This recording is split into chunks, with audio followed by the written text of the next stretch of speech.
नमस्कार जी दोस्तों, कैसे हैं आप लोग। मैं रविकांत त्रिपाठी जनपद देवरिया उत्तर प्रदेश से एक बार फिर से आपके साथ हूं और आज का मेरा टॉपिक है एक नया खंड काव्य, सत्य की जीत।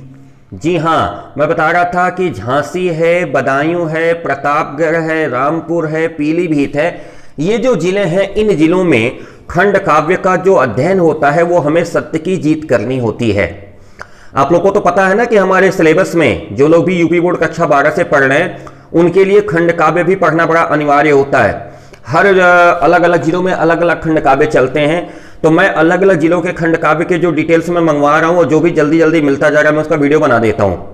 आपको पता होगा देवरिया में चलने वाला रश्मि रथी, या प्रयागराज में चलने वाला आलोक व्रत, या गोरखपुर के ऐसे बहुत सारे त्यागपथी, ये सारे मैंने खंड काव्य बैक टू बैक बना रखा हूं मैं अपने चैनल पे। और अभी आज के डेट में मैं शुरू कर रहा था सत्य की जीत, द्वारिका प्रसाद माहेश्वरी जी के द्वारा लिखा हुआ ये वीर रस का खंड काव्य। आज हम लोग इसको पढ़ लेते हैं और खंड काव्य पर आधारित जो प्रश्न आएंगे उन प्रश्नों का अध्ययन कर लेते हैं।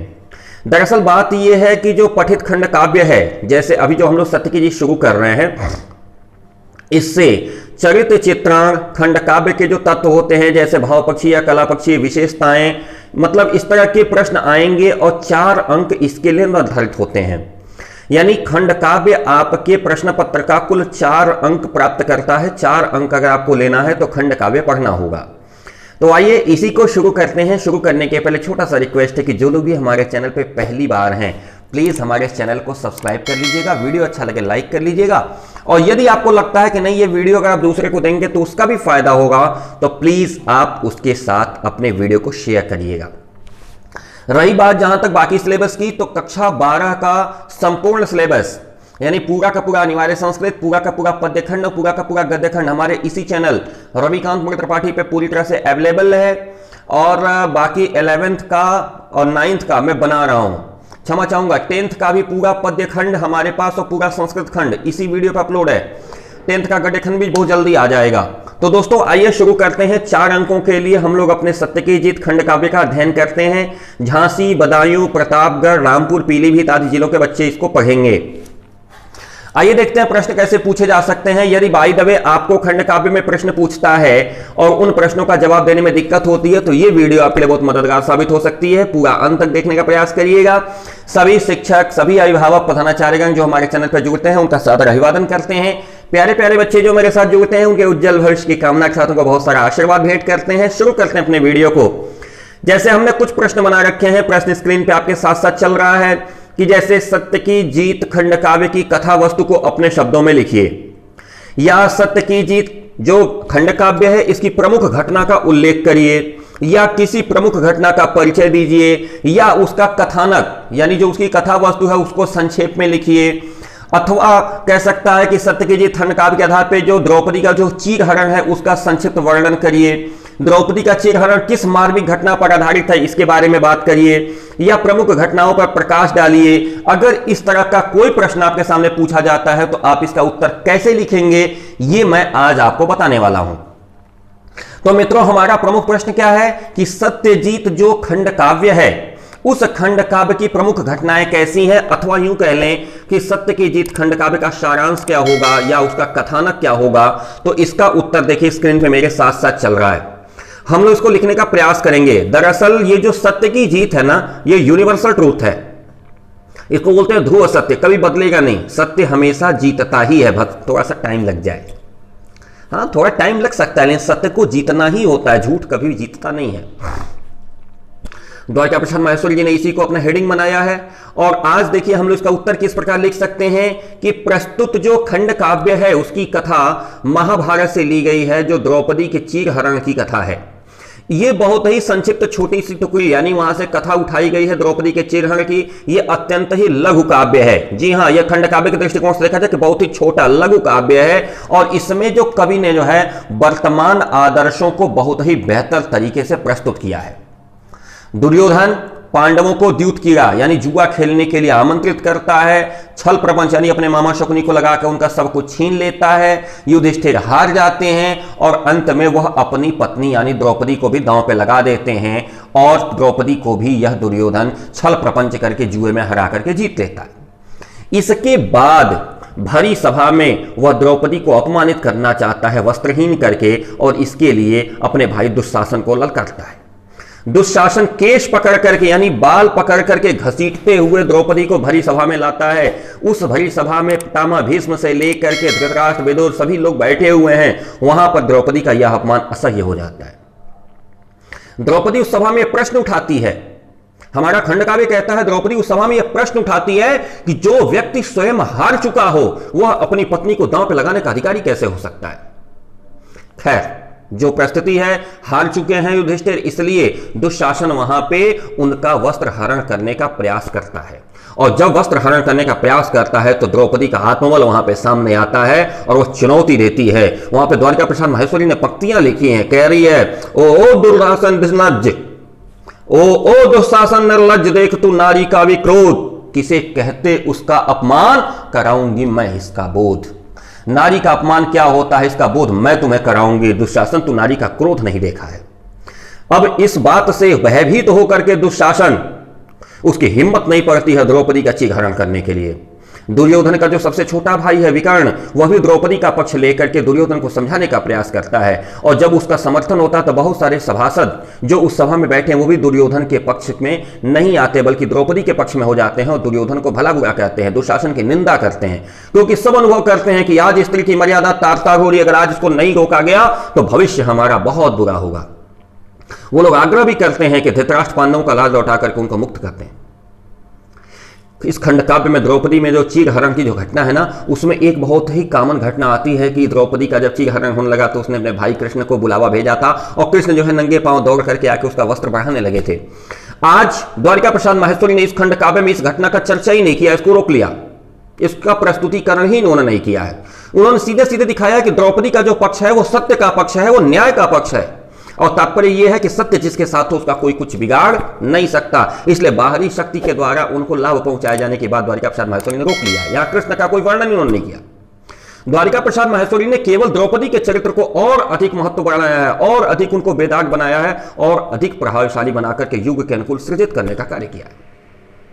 और इस प्रकार हम देख सकते हैं कि इस खंड काव्य की जो कथा है ना, वो बहुत ही लघु रखी गई है। कथा का जो संगठन है बहुत ही कुशलतापूर्वक और बहुत ही बेहतरीन तरीके से किया गया है, और इस प्रकार हम कह सकते हैं कि सत्य की जीत एक अत्यंत लघु लेकिन बहुत ही सफल खंड काव्य होगा। मुझे लगता है कि अगर इस तरीके से लिखा जाए तो 4 नंबर आपके। आइए हम दूसरे प्रश्नों पर निगाह डालते हैं कि अगला प्रश्न कैसे पूछा जा सकता है। अगर अगला प्रश्न आपसे यह कह लेता है, देखिए आएगा तो कोई एक ही, लेकिन अगर प्रश्न कुछ इस प्रकार से पूछा जाता है जो मैं अभी स्क्रीन पर लिख रहा हूं कि सत्य की जीत खंड काव्य की काव्यगत विशेषताओं पर प्रकाश डालिए, या सत्य की जीत खंड काव्य के भावात्मक एवं कला पक्षीय विशेषताओं पर प्रकाश डालिए, तो इसका उत्तर क्या हो सकता है। तो देखिए इसके उत्तर के बारे में अगर हम नोट करेंगे ना, तो देखिए द्वारिका प्रसाद माहेश्वरी जी ने जो समझाने का प्रयास किया उसको हम बताते हैं कि हम लिखेंगे कि इस खंड काव्य की भाव पक्षीय विशेषताएं या कला पक्षी विशेषताएं कुछ इस प्रकार हैं। तो मैंने पहले हेडिंग बना लिया भाव पक्षी। भाव किसे कहते हैं कि खंड काव्य को पढ़ने के बाद अंदर से जो आत्मानुभूति होती है उसको भाव कहते हैं। तो भाव पक्षी विशेषताओं के बारे में हम लोग पहले चर्चा करेंगे, कला पक्षी विशेषताओं के बाद में चर्चा कर लेंगे। जो भी आपको जरूरत होगी आप उसको लिख सकते हैं। कहते हैं मैंने हेडिंग बनाया, जैसे पहला एक कॉलम मैंने बनाया कि आधुनिक युग नारी के हिसाब से अगर देखा जाए तो जागरण का युग है। वर्तमान के युग में और जो प्राचीन काल की नारी थी दोनों में बहुत अंतर आया है। द्वारिका प्रसाद माहेश्वरी का ये जो खंड काव्य है वह इस काव्य में पग पग पर आज की जागृत नारी का प्रबोधन किया है। उसने हर जगह आज की जागृत नारी को दिखाया है। यद्यपि उन्होंने इस महाकाव्य की जो घटना है वो एंशिएंट महाभारत से उठाया है, लेकिन वर्तमान नारी की जो परिदृशा है, वर्तमान नारी के अंदर जो ओज है और वर्तमान नारी की जो परिस्थितियां हैं उसको उन्होंने सामने रखने के लिए मौलिक परिवर्तन किए हैं।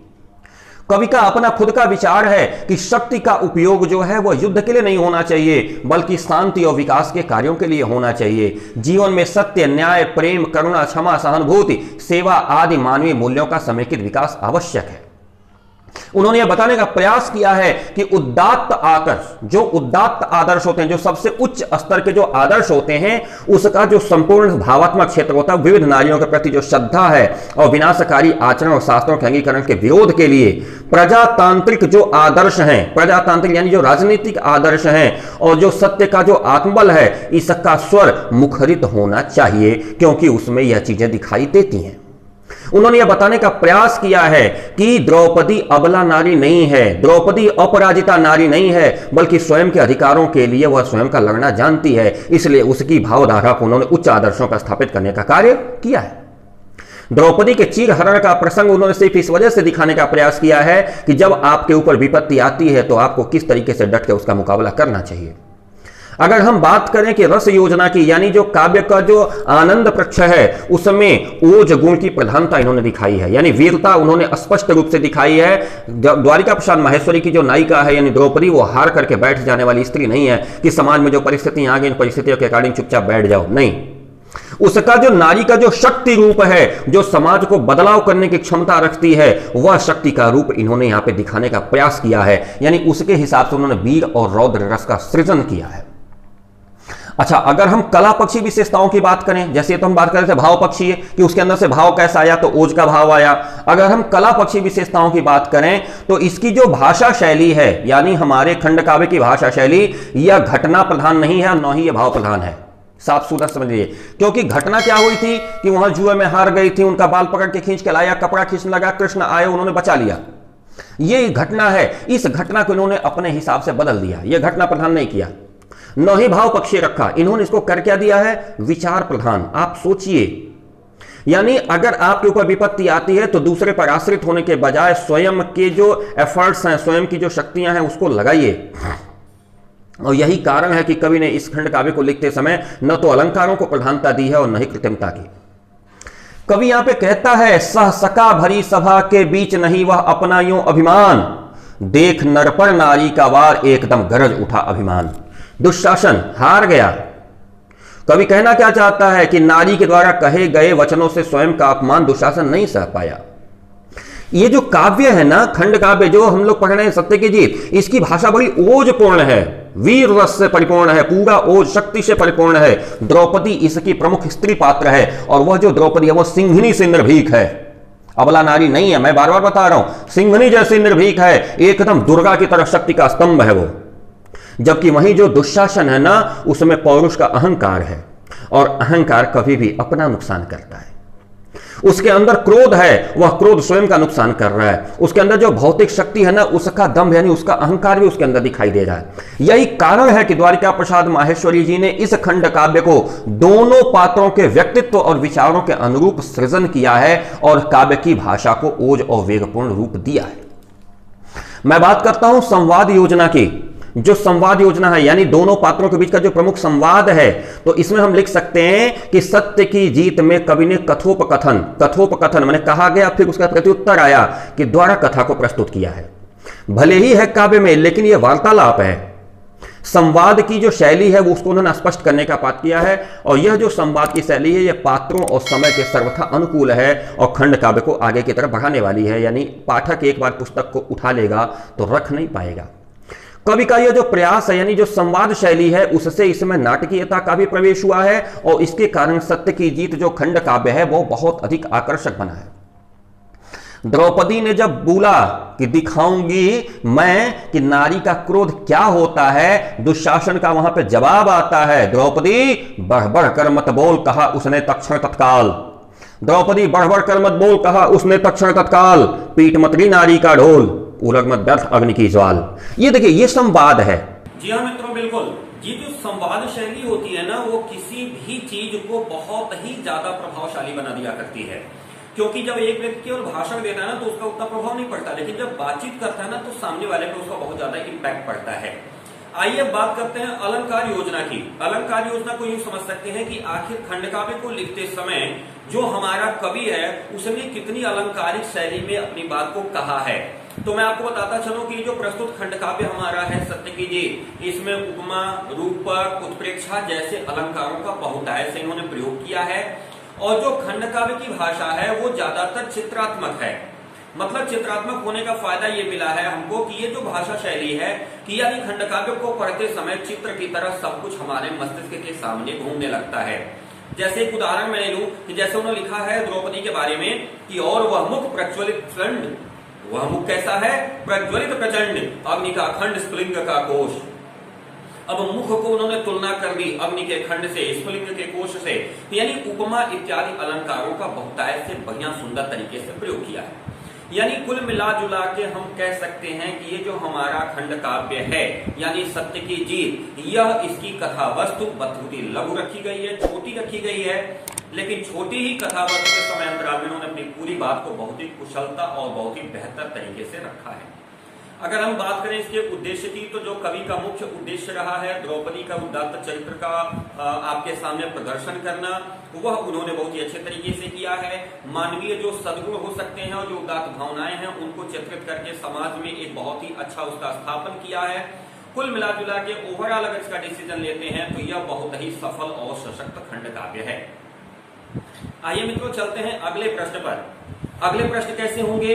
चरित्र चित्रण पर आधारित प्रश्न हो सकते हैं जो सर्वथा पूछे भी जाते हैं, कि जैसे अगर प्रश्न आ जाए कि सत्य की जीत के आधार पर के सिद्ध करिए कि नारी अबला नहीं बल्कि शक्ति स्वरूपा है, या द्रौपदी की चारित्रिक विशेषताओं पर प्रकाश डालिए, या सत्य की जीत खंड काव्य के आधार पर किसी स्त्री चरित्र का वर्णन करिए, या नायिका द्रौपदी का चरित्र चित्रण करिए, या कुछ भी इस प्रकार से अगर आता है। एक बहुत ही अच्छा क्वेश्चन पिछले वर्षों में पूछा गया है, मैं स्क्रीन पर आपके साथ लिख रहा हूं, देखिएगा कि सत्य की जीत में द्रौपदी के चरित्र में वर्तमान युग की नारी जागरण का प्रभाव स्पष्ट रूप से परिलक्षित होता है, इस कथन को सिद्ध करिए। वर्तमान की जो नारी है वह नारी द्रौपदी के चरित्र में बिल्कुल फिट बैठती है सत्य की जीत खंड काव्य में, इसको आपको सिद्ध करना है। तो जी हाँ मित्रों, अगर इस तरह के कोई प्रश्न आते हैं तो हम कैसे लिखेंगे? इस प्रश्न को लिखने के लिए देखेंगे हम लोग, उत्तर आपके सामने आ रहा है स्क्रीन पे। कहते हैं कि द्वारिका प्रसाद माहेश्वरी के द्वारा लिखा गया यह खंड काव्य यानी सत्य की जीत, इसकी नायिका द्रौपदी है। वह जो महाभारत की द्रौपदी के संसार जो सुकुमार और बहुत ही निरीह और अबला द्रौपदी नहीं है, द्वारिका प्रसाद माहेश्वरी की जो द्रौपदी है वो शक्ति स्वरूपा बहुत ही आत्मवती द्रौपदी है। वो आत्मसम्मान से युक्त है, तेजस्वी है, सशक्त है और वाक्पटु और वीरांगना भी है। वाक्पटु यानी बात करने में कुशल है, वीरांगना है। द्रौपदी की जो चारित्रिक विशेषताएं हैं उनको हम लोग हेडिंग में कैसे तोड़ के लिख सकते हैं, क्योंकि हेडिंग जब आपको याद हो जाएगी ना तो चरित्र चित्रण लिखना आसान हो जाएगा। जैसे पहला हेडिंग मैंने बनाया है स्वाभिमानिनी। द्रौपदी स्वाभिमानिनी है, यानी अपने स्वाभिमान को अपने पास अक्षुण्ण रखने वाली स्त्री है। वह अपमान को सहन नहीं कर सकती। वह स्वयं का अपमान संपूर्ण नारी जाति के अपमान के रूप में देखती है। वो उसको स्वयं को अपना अपमान दिखाई नहीं देता। वो कहते हैं संपूर्ण नारी जाति का अपमान है, और वह नारी जाति के स्वाभिमान को ठेस पहुंचाने वाले किसी भी बात को स्वीकार नहीं करती। सत्य की जीत खंड काव्य की जो द्रौपदी है वह महाभारत की जो साधारण द्रौपदी थी उससे बहुत अलग है। इसकी जो द्रौपदी है वह असहाय और अबला नहीं बल्कि बहुत ही शक्तिशाली है और पुरुषों से सदा संघर्ष करने वाली द्रौपदी है। अगली हेडिंग अगर मैं बना लूं निर्भीक और साहसी, जैसा कि खंड काव्य को पढ़ते समय हमें अनुभव हुआ कि द्रौपदी बहुत ही निर्भीक और बहुत ही साहसी है। उसके मन में जरा भी डर नहीं है। दुशासन जब द्रौपदी के बाल खींच करके भरी सभा में लेके आता है, उसको अपमानित करना चाहता है, तो द्रौपदी बड़े साहस के साथ उसका जवाब देती है और इस स्तर का साहस दिखाती है कि दुशासन जो है असहज होकर के किनारे खड़ा हो जाता है। उसकी हिम्मत नहीं होती है द्रौपदी के वस्त्र खींचने की। वह दुशासन को निर्लज्ज और पापी जैसे शब्दों का संबोधन दे करके उसको 1 मिनट के लिए विचलित भी कर देती है। विवेकशील द्रौपदी, द्रौपदी विवेकी है। द्रौपदी केवल पुरुष के पीछे चलने वाली आंखें बंद करके स्त्री नहीं है। यानी एक साधारण स्त्री होती है, पुरुष आगे आगे चल रहा है, ठीक है जैसा वो कहेगा वैसा हम करेंगे। द्रौपदी हमारी ऐसी स्त्री नहीं है। वह विवेक से काम लेने वाली स्त्री है। भरी सभा में इस बात को सिद्ध कर देती है कि जो व्यक्ति स्वयं अपने आप को जुए में हार चुका है उसे अपनी पत्नी को दांव पे लगाने का कोई अधिकार नहीं है। क्यों? क्योंकि वह द्रौपदी कौरवों के द्वारा विजित नहीं है, अर्थात कौरवों के द्वारा जीती नहीं गई है। युधिष्ठिर जीते गए हैं, युधिष्ठिर से जो चाहे करवा लो, लेकिन द्रौपदी के ऊपर किसी तरह का आरोप लगा पाना कौरवों के लिए संभव नहीं है। यह बात द्रौपदी पूरी सभा में सिद्ध कर लेती है। द्रौपदी सत्यनिष्ठ है, और केवल सत्यनिष्ठ नहीं बल्कि न्यायप्रिय भी है। द्रौपदी हमेशा सत्य के साथ है। वह तमाम सारे लोग, जितने लोग भी वहां पे उपस्थित है, सबको सूचित भी करती है और अपने प्राण दे करके भी सत्य और निष्ठा का पालन करना चाहती है। द्रौपदी जब दुशासन उसका वस्त्र खींच करके शील हरण का प्रयास करता है तो उसको ललकारते हुए कहती है, न्याय में रहा मुझे विश्वास, सत्य में शक्ति अनंत महान। न्याय में रहा मुझे विश्वास, सत्य में शक्ति अनंत महान। मानती आई हूं मैं सत्य, सत्य ही है ईश्वर महान। यानी वह जो ईश्वर है वही सत्य स्वरूप है। इस बात को द्रौपदी सिद्ध करने का प्रयास करती है और द्रौपदी यह भी बताने का प्रयास करती है कि न्याय जो है वो ईश्वर का प्रतिरूप होता है और उसमें शक्ति जो होती है वो बहुत ज्यादा होती है। द्रौपदी वीरांगना है। जी हाँ मित्रों, द्रौपदी वीरांगना है। विवश होकर के केवल पुरुष को क्षमा कर देने वाली नारी नहीं है, वह चुनौती देकर के दंड देने में कटिबद्ध है। कटिबद्ध समझते हैं, कमर को बांध करके एकदम खड़ा हो जाना, जो होगा देखा जाएगा। द्रौपदी कटिबद्ध वीरांगना है। कहती अरे ओ दुर्योधन निर्लज्ज, देख तू नारी का भी क्रोध किसे कहते, उसका अपमान कराऊंगी मैं इसका बोध।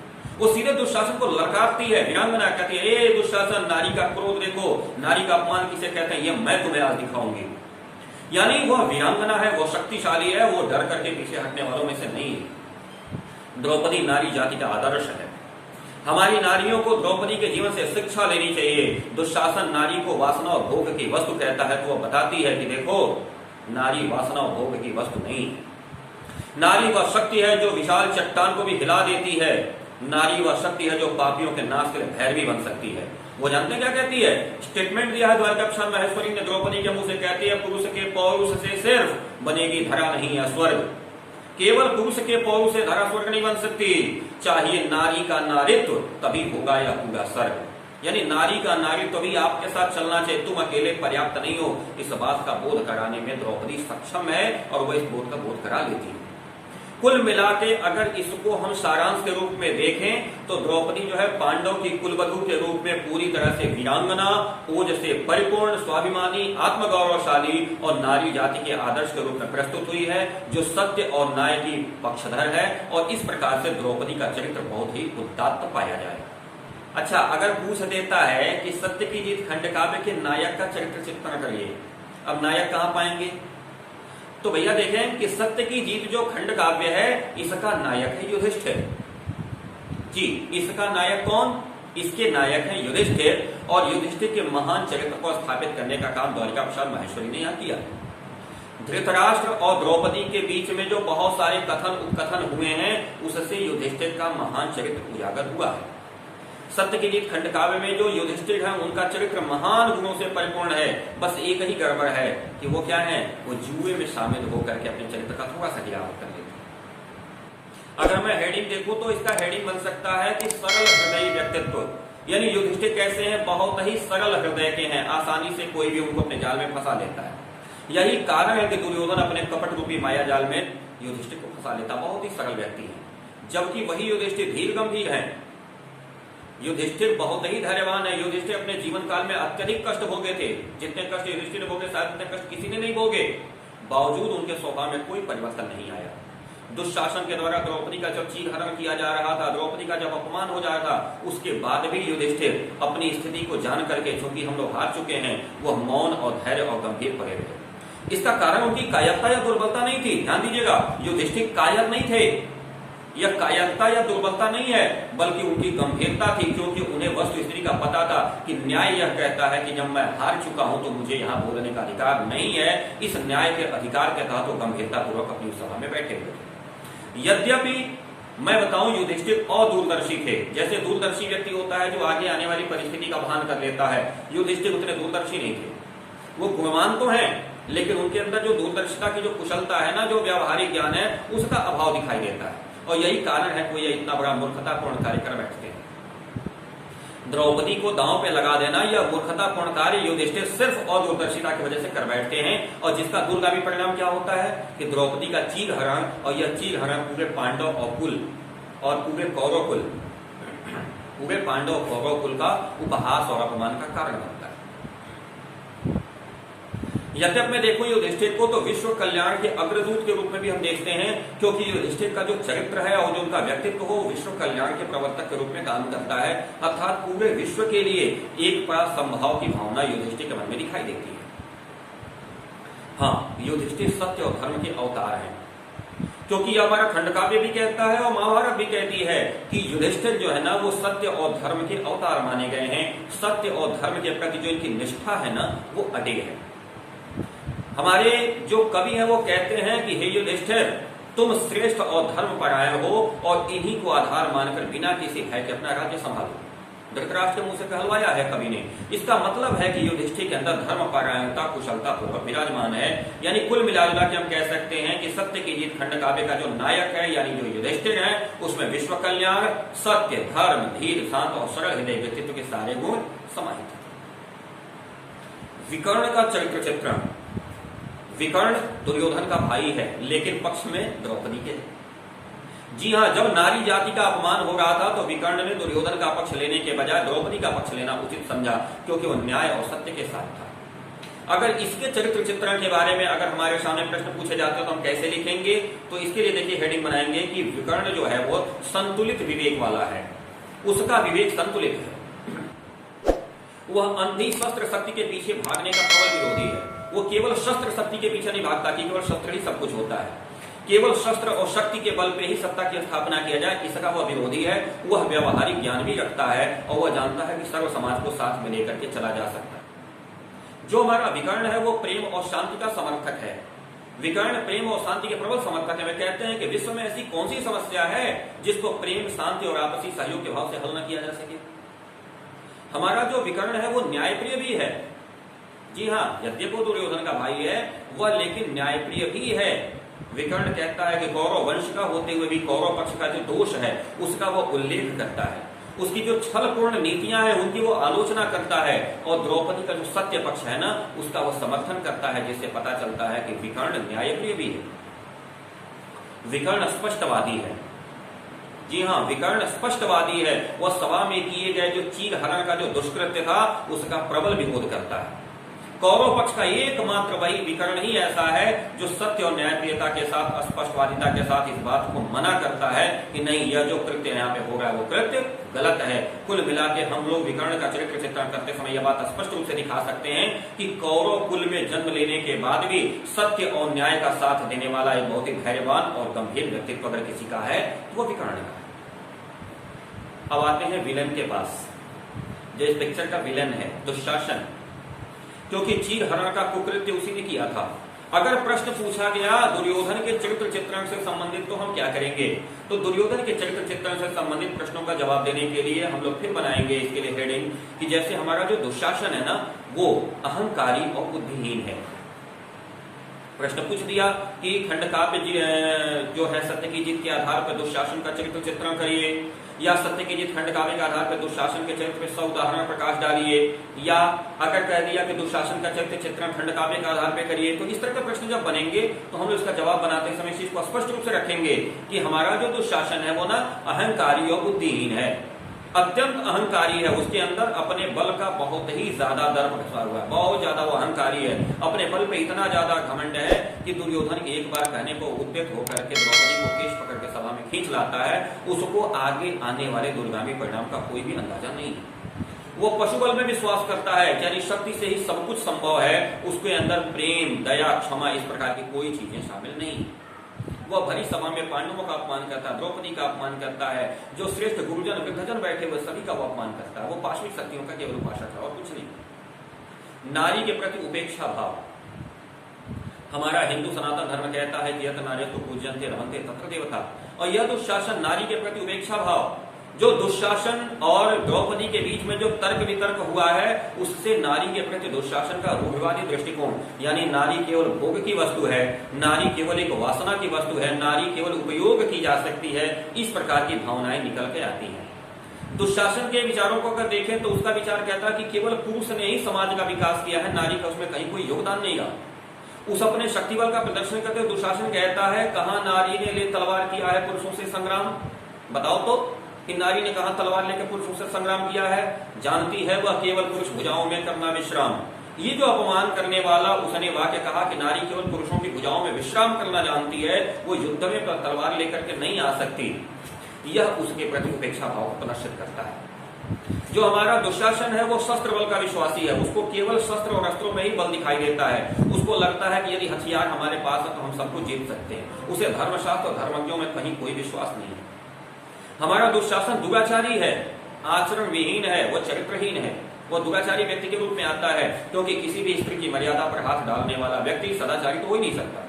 अपने गुरुजनों के सामने, अपने पिताजी के सामने, अपने वृद्धजनों के सामने वह एक नारी के साथ अभद्र व्यवहार करते हुए जरा भी संकोच नहीं करता। वहां पे द्वारिका प्रसाद महेश्वर जी ने स्टेटमेंट लिखा है कि विश्व की बात द्रौपदी छोड़, शक्ति इन हाथों की तोड़। हे द्रौपदी, पूरे विश्व की छोड़ो, तुम मेरे हाथों की शक्ति को तोल लो, यानी मेरे हाथों की शक्ति को देखो। खींचता हूं मैं तेरा वस्त्र, पीठ मत न्याय का धर्म काटो। यानी न्याय का और धर्म का ढोल मत पीटो, मैं तुम्हारे वस्त्र खींच रहा हूं, मेरे हाथों की शक्ति को देखो। यानी कहने का मतलब यह है कि नारी को लज्जित करने का, अपमानित करने का अवसर वो नहीं छोड़ता। इससे हम लोग साफ स्पष्ट कर सकते हैं कि वह एक अनाचारी दुराचारी व्यक्तित्व है। मैं बात करता हूं कि सत्य और की जीत, मतलब जब सत्य की जीत हो जाती है, द्रौपदी का चीर बन जाता है और दुशासन चीर नहीं खींच पाता है, उसकी जो असमर्थता पुष्ट होती है, यह बताती है कि हमेशा सत्य की जीत होती है और दुर्योधन या दुशासन हमेशा असत्य के साथ। मगर आपके सामने अगर प्रश्न कुछ इस प्रकार से पूछ दिया गया कि जो सत्य की जीत खंड काव्य है, इसके प्रमुख पात्रों का संक्षिप्त परिचय दीजिए, यानी सारे पात्रों के बारे में अगर पूछ दिया तो क्या करेंगे? तो हम क्या करेंगे, छोटी छोटे हेडिंग हर पात्र के नाम की बनाएंगे, दो दो लाइन हर पात्र के बारे में लिखेंगे। जैसे इसके प्रमुख पात्र तो द्रौपदी हो गई, नायक इसका युधिष्ठिर हो गया, और गौण पात्र कौन हो गए? दुर्योधन है, दुशासन है, धृतराष्ट्र है, विकर्ण है, ये सब इसके गौण पात्र हो गए। आइए देख लेते हैं। पहला हेडिंग, जैसे सबसे प्रमुख पात्र कौन, तो द्रौपदी का हेडिंग सबसे पहले रखेंगे। सबसे पहले किसका हेडिंग रखेंगे? द्रौपदी का। कारण क्या? क्योंकि द्रौपदी इसकी प्रमुख पात्र है। तो सत्य की जीत खंड काव्य की नायिका है द्रौपदी। वो कैसी नायिका है? स्वाभिमानिनी है। वो कैसी नायिका है? धैर्यवान है। वो कैसी है? वो जीत को लेकर के आगे बढ़ने वाली, वो पीछे हटने वाली अबला और अपराजिता नारी नहीं है। वो पांडवों की कुल वधू के रूप में अपने कुल की इज्जत को प्रशस्त करने वाली, बहुत ही विवेकशील और महिमा मंडित करने वाली नारी जात के आदर्श रूप में प्रशस्त हुई है। इसका जो नायक है वो कौन है? युधिष्ठिर। सत्य और धर्म के आचरण पर चलने वाला एक ऐसा व्यक्तित्व जिसको कभी भी न्याय के मार्ग से डिगना पसंद नहीं है। जुए में हार जाने के बावजूद अपनी ही पत्नी का व्यभिचार होते हुए देख करके वो अपनी गंभीरता नहीं छोड़ पाते, कुछ नहीं बोल पाते, क्योंकि न्याय के हाथों से बंधे हुए। दुर्योधन धृतराष्ट्र का सबसे बड़ा पुत्र है और दुशासन के समान ही अहंकारी है और न्यायप्रिय है, असत्य का सहयोगी और अनैतिकता का समर्थक है। वो पांडवों के मान सम्मान से हमेशा जलता रहा है और यही कारण है कि उसने छल कपट करके द्यूत घृणा में पांडवों को नुकसान पहुंचाने का पर्याप्त प्रयास किया। दुशासन दुर्योधन का छोटा भाई, धृतराष्ट्र का पुत्र है, अहंकारी है, शस्त्र बल का विश्वासी है, पशु भावना में केवल प्रेरित रहता है, यानी जैसे पशुओं के अंदर शक्ति होती है वैसे वैसे ही शक्ति को सब कुछ पूजने वाला है।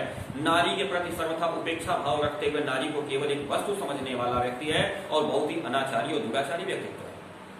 बात करता हूं धृतराष्ट्र की, तो धृतराष्ट्र खंड काव्य के आधार पर अगर देखा जाए तो धृतराष्ट्र से उदार और विवेकपूर्ण ढंग से अभिभूत व्यक्ति हैं।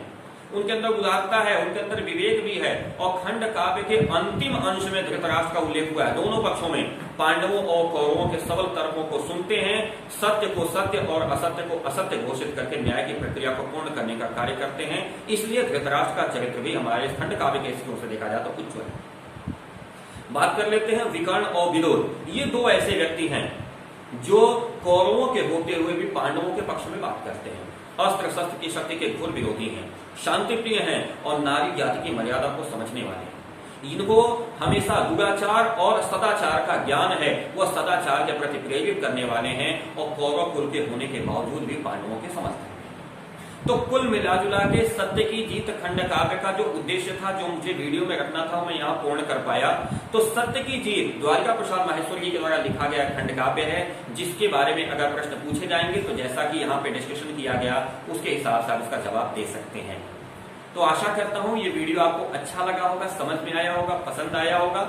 फिर भी कहीं कोई दिक्कत आती है तो आप हमको कमेंट बॉक्स में दे सकते हैं या फिर हमको पर्सनली व्हाट्सएप भी कर सकते हैं। नंबर स्क्रीन पे आपके साथ साथ चल रहा है। फिर तैयारी करिए, जल्दी हम भी तैयारी करके मिलते हैं अगले वीडियो की। जल्दी ही मिलते हैं, तब तक के लिए हाँ, चैनल को सब्सक्राइब करना मत भूलिएगा, वीडियो लाइक कर लीजिएगा। जी हाँ बिल्कुल, और अपने फ्रेंड्स का शेयर भी करिएगा अगर आपको लगता है कि यह वीडियो उनके काम का भी हो सकता है। तो आइए, सभी सम्मानित आचार्यगण, प्रधानाचार्यगण, अभिभावकगण के चरणों में सादर प्रणाम। हमारे सारे साथी प्यारे बच्चों को बहुत सारा आशीर्वाद और स्नेह। मिलते हैं अगले वीडियो के साथ, तब तक के लिए नमस्कार, सत श्री अकाल, जय